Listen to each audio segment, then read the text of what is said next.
మహారాష్ట్ర పూణేలో ఘోర ప్రమాదం జరిగింది. బవదాన్ బుద్రుక్ గ్రామం సమీపంలో హెలికాప్టర్ కూలిపోయింది. ఈ ఘటనలో ముగ్గురు మృతి చెందారు. ముంబైకి వెళ్తున్న క్రమంలో ఈ ప్రమాదం జరిగింది. నెల రోజుల ముందే పూణేలో హెలికాప్టర్ ప్రమాదంలో నలుగురు గాయాల పాలయ్యారు. ఈ ఘటన మర్చిపోకముందే ఇప్పుడు మరో ఘటన జరిగింది.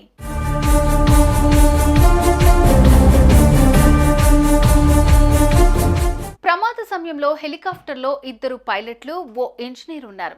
ఆక్స్ఫర్డ్ గోల్ఫ్ క్లబ్లోని హెలిప్యాడ్ నుంచి బయలుదేరిన కొద్దిసేపటికే హెలికాప్టర్ ప్రమాదానికి గురైంది.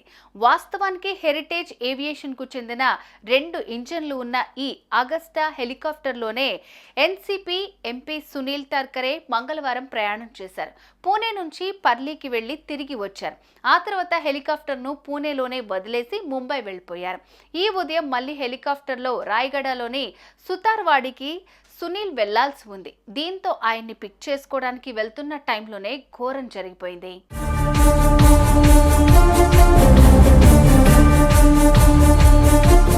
టేకాఫ్ అయిన కాసేపటికే హెలికాప్టర్ ముంబైకి వెళ్తుండగా బావుదాన్లోని కొండ ప్రాంతాల్లో కూలిపోయింది.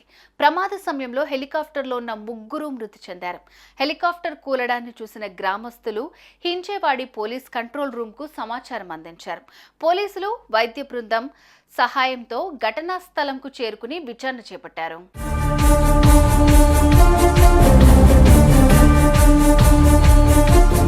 ఇంతకీ ప్రమాదం ఎందువల్ల జరిగిందనేది మాత్రం ఇంకా తెలియరాలేదు. ప్రమాదానికి సంబంధించిన పూర్తి వివరాలు తెలియాల్సి ఉంది.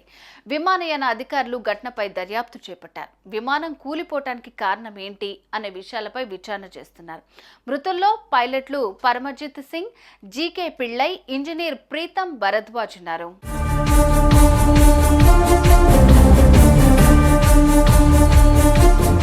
ఇలాంటి ఘటనే ఆగస్టు 24న జరిగింది. అది కూడా పూణేలో. ఆ ప్రమాదంలో నలుగురికి గాయాలయ్యాయి. ముంబైలోని జుహూ నుంచి హైదరాబాద్ వైపు హెలికాప్టర్ బయలుదేరింది. ఆ సమయంలో ప్రతికూల వాతావరణం, సాంకేతిక లోపం కారణంగా పూణేలోని ఫౌడ్ ప్రాంతంలో హెలికాప్టర్ ప్రమాదానికి గురైంది. ప్రమాదానికి గురైన హెలికాప్టర్ గ్లోబల్ హెలికాప్టర్స్ అనే ప్రైవేట్ కంపెనీకి చెందింది.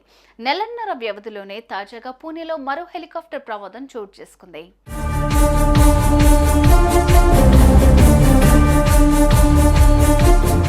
సాంకేతిక లోపమా, మరేమైనా కారణమా అనే కోణంలో అధికారులు విచారణ జరుపుతున్నారు. వరుసగా ఇలాంటి ప్రమాదాలు జరగడంపై విషయాన్ని సీరియస్ గా తీసుకున్నారు. చూడాలి మరి ఈ ఘటన ఎలా జరిగింది అనేది విచారణలోనే తేలనుంది.